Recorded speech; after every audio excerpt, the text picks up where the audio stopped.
right, well, hello, hello, hello, welcome back. This is A Course in Miracles, and we're on lesson 199.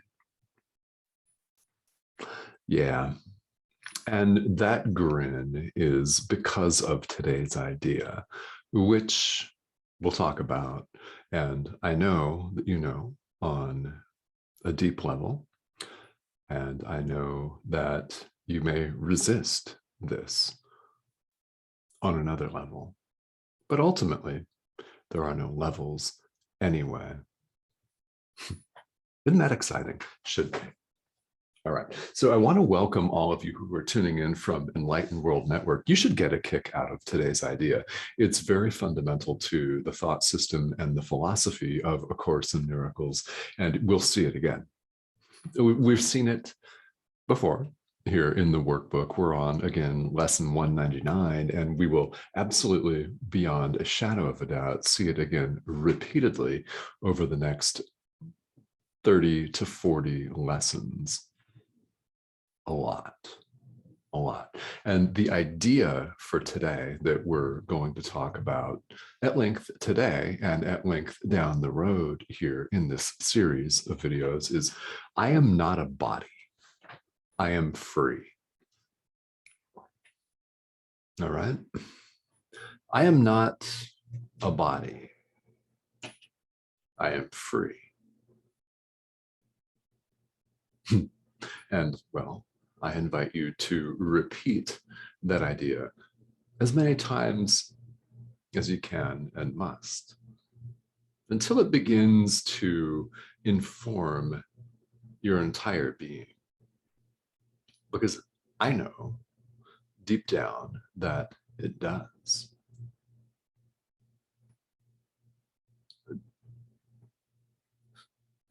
Yeah. Truly,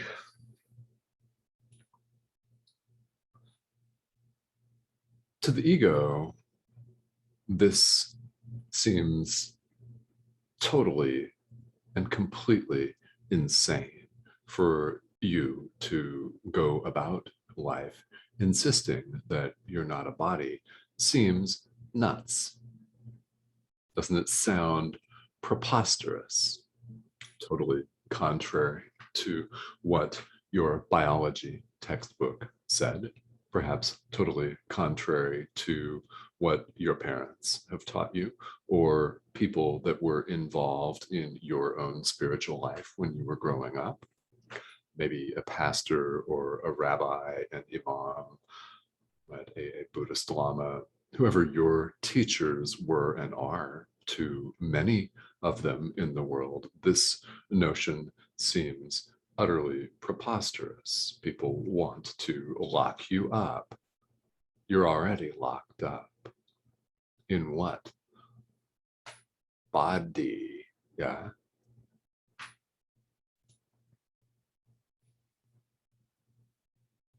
But you're not really locked up. You are free. So we say this. Say this.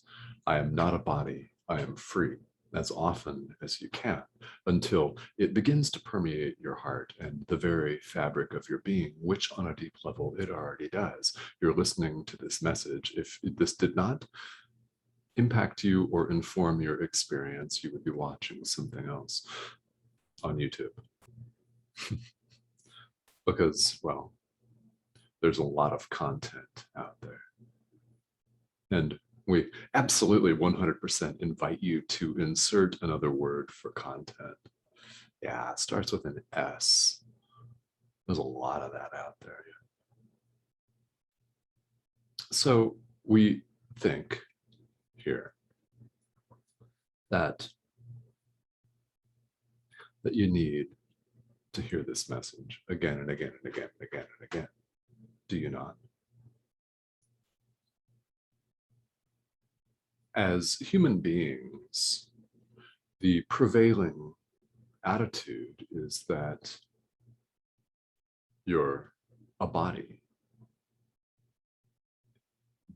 This organism, this thing, seems to define you, and all of the physical senses, touch, taste, smell, sight, hearing, confirm this. Your biology textbooks from high school confirm this. Your understanding of the world confirms this. This is why, to the ego, today's idea is completely nuts. Yet it is essential.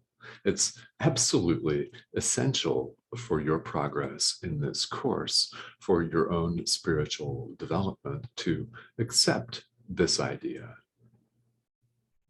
It could be offered to you in many, many different forms, could it not? Language is highly variable, but here in A Course in Miracles, we've spelled it out. I am not a body. I am free. This is the idea that we all practice.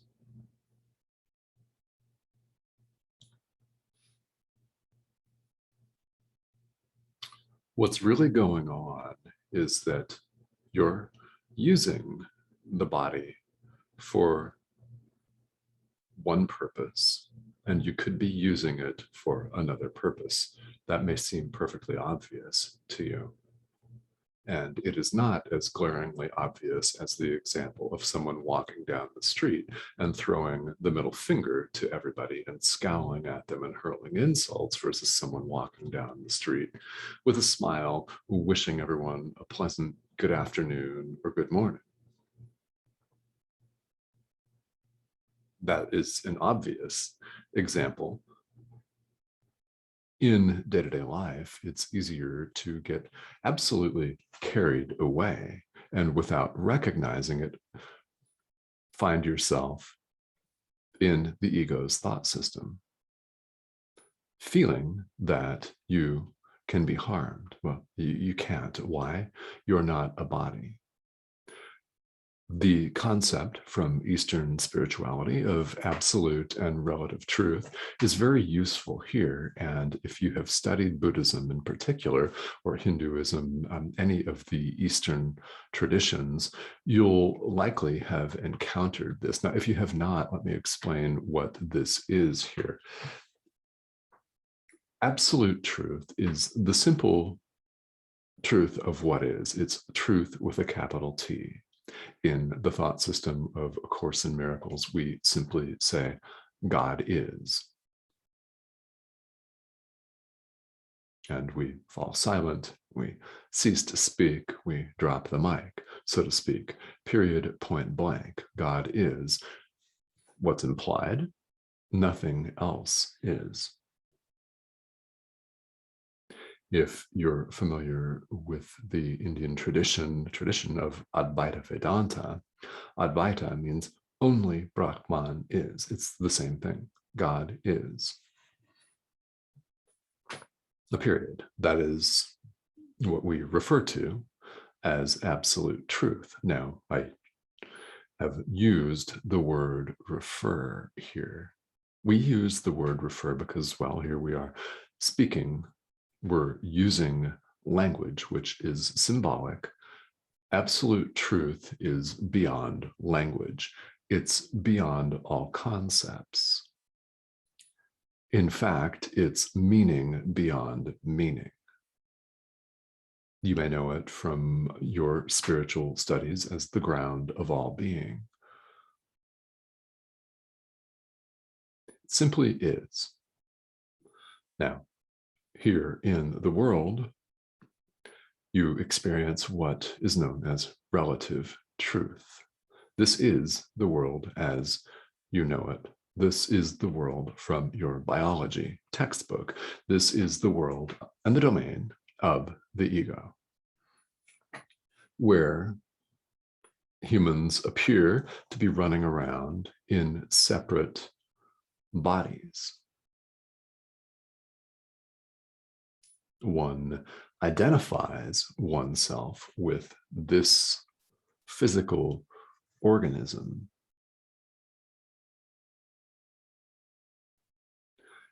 We don't have to do that.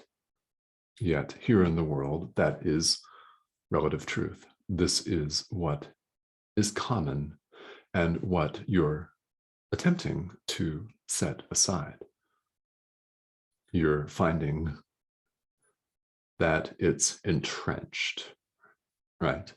It is entrenched, and it is not so easy to set it aside, is it?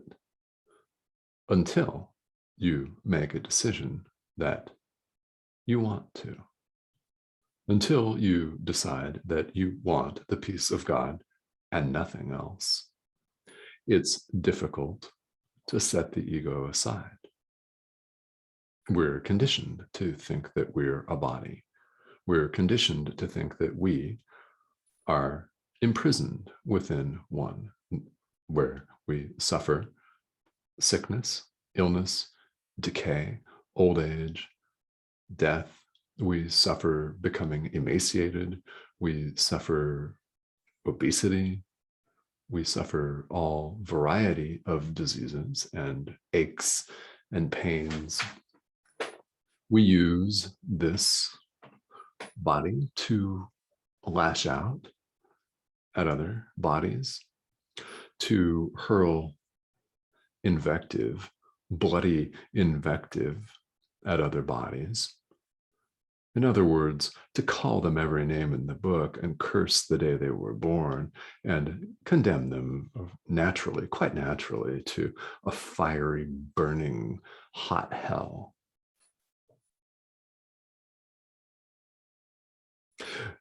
We were using this example, an extreme example, to illustrate the point. And the point is this, that you could be using this body for something else. You could be using it to extend love. That is the only purpose of it, in fact. It is a communication tool. It is a learning device where one learns to extend love. One learns the lessons of forgiveness. In so doing, you begin a piece at a time, or as gradually as you need to take it, to realize, yes, you are not, in fact, a body. You are free. A Course in Miracles harps on and emphasizes this point throughout, repeatedly, for a reason. Everything this course says is deliberately placed. So the invitation goes out to you to practice today's idea.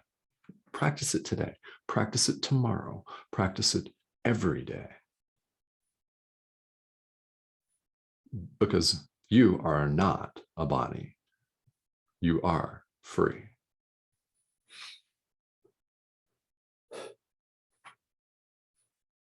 So, as always, I'm chuckling and laughing to myself here because, honestly, we all could use a little humor in our spiritual practice, could we not? Because we get in our own way, the ways that we fuck up as human beings. I mean, really, it's quite tremendous. We're very persistent at obscuring ourselves, aren't we? And this idea, I love.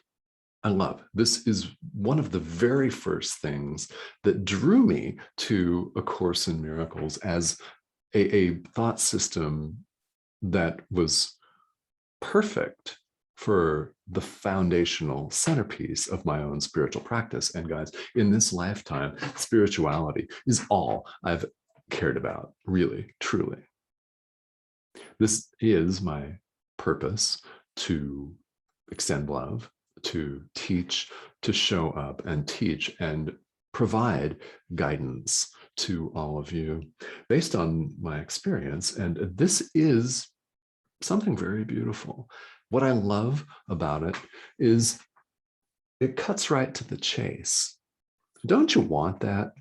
When there's all this sugar-coated crap out there, don't you want a thought system or a philosophy that just calls it like it is, really is?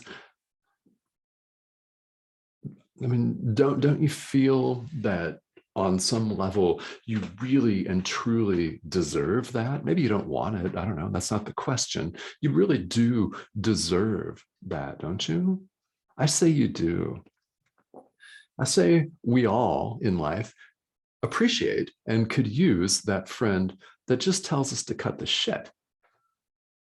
You have one of those, right? I have a couple of those who don't allow you to deceive yourself any longer. Now, perhaps you're deceiving yourself in a relationship that you need to leave and you won't leave, for example, or a job that you need to leave and you won't leave. Something is not serving you and you're staying stuck out of fear. It's understandable enough. We all do it. We've all done it. And isn't it helpful to have that person, whether it's a friend or family member or it could be anyone, right, that just says, hey, here's what is going on here. Here's what we see going on. Enough, right? Stop it. Stop deceiving yourself. So if you choose to allow Jesus to be this person in your life, if you choose to allow the Holy Spirit to be this guide in your life, yeah, if you choose to allow this, then yeah, let this serve as one of those ideas that may feel like it's a smack in the head. If it does, great. If you don't believe it, great. If you have a hard time believing it, great. If you think I'm nuts, great. If you think this course is absolutely preposterous and batshit crazy, again, great. Yet, I don't think that you really truly do, deep down, believe that. Otherwise, you'd be watching something else. Because there is something else to life than just getting up in the morning, doing whatever kind of activity you do economically, whatever that looks like or doesn't look like. There's more to life than just serving the needs of this communication mechanism, of this learning tool. That's the body, guys. I think that deep down, each and every one of us recognizes that we are, in fact, love, that we are one with God. This is something that the Course refers to as an ancient call. It uses various different language to get to the point that we're hearing something that resonates with us at the deepest fabric of our being, which is not a compound body of flesh and blood and bones that's destined to pass away after X number of years, however many X is, we don't really know, do we? Yeah. You're not a sack of bones and water that's going to decompose. That's going to get cremated in a blast furnace. You're not a compound body that's going to get interred into the earth and devoured by worms. It's not you. It's not who you are. And whatever you may think of this idea on the surface, I certainly invite you, because we're going to see it again a lot in the workbook, I certainly invite you to take heart and to practice this idea, because the more you accept and allow this truth into your life, the quicker your progress will be, the lighter you will feel, and the more joyful you will feel. And isn't that what each of us wants, moment to moment? All right, guys, thank you for joining me here today.